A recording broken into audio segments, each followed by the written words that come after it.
An award-winning series continues to shine brightly. GMA Network proudly presents Seoul Broadcasting System's 2009 top-rated Korean drama that captivated hearts with its timeless story of resilience, love, and fate. A beloved K-drama classic comes to life in the Philippines. We are honored to present Shining Inheritance. Hello, 마바이 Philippines. 안녕하세요. 배우 이승기입니다. 드라마 찬란한 유산이 필리핀에서 리메이크가 된다는 소식을 들었습니다. 정말 너무 기쁘고요. 제가 연기를 처음 시작할 때 찬란한 유산으로 한국에서 굉장히 많은 사랑을 받았던 작품이기 때문에 제 개인적으로도 굉장히 애정을 많이 가지고 있는 작품입니다. 필리핀 우리 많은 배우분들 또 감독님께서 이렇게 좋은 작품을 또 리메이크 해주셔서 굉장히 고맙기도 하고 꼭 멋지게 잘 만드셔서 필리핀에서도 찬란한 유산이 대박 났으면 좋겠습니다. 화이팅 하세요! GMA has constantly produced quality programs and we're not leaving out our afternoon programming. Kaya we decided to offer something new to the daytime audience by creating a Korean adaptation. Shining Inheritance, the Filipino adaptation, I envisioned it as a film for television.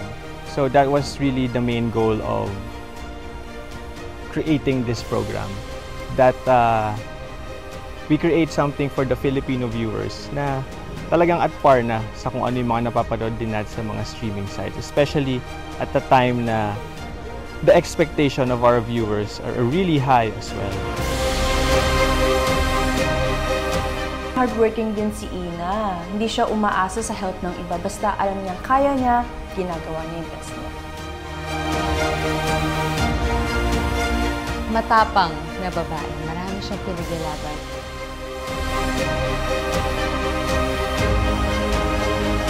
May hesitant siya palagi kapag sinasabihan ng father niya kasi parang lagi siyang controlled ng dad niya. So medyo may similarities din kami doon. Dedicated. If you want something, they'll get it.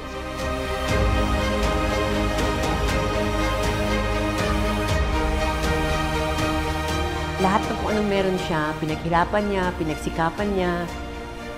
So, nag-iingat siya kung saan pupunta lahat ng ito.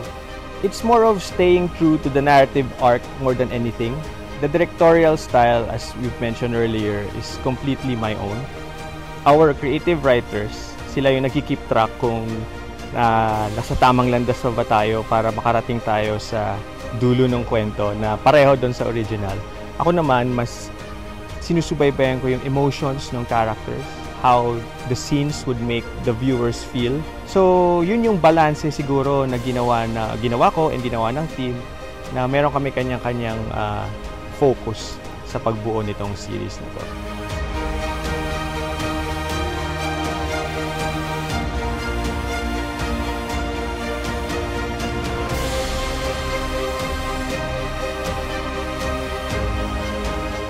So he will do whatever it takes to get that, kung ano man yung ginagol niya, no?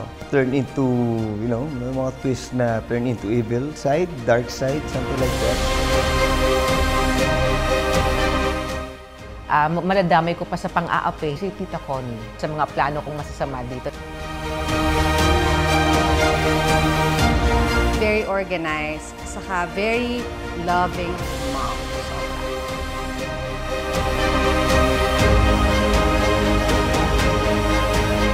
Yun siguro yung red flag kung may pagkamaldita ako. Depending on the situation.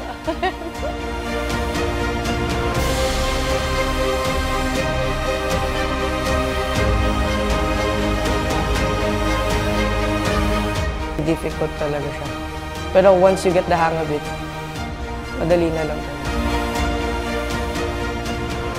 Sa journey ng mga characters, gusto naming ipakita na family is more important than money or material things.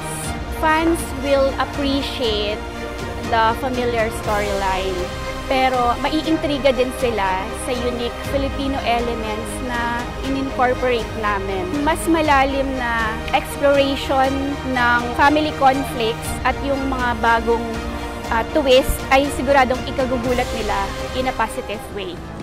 When love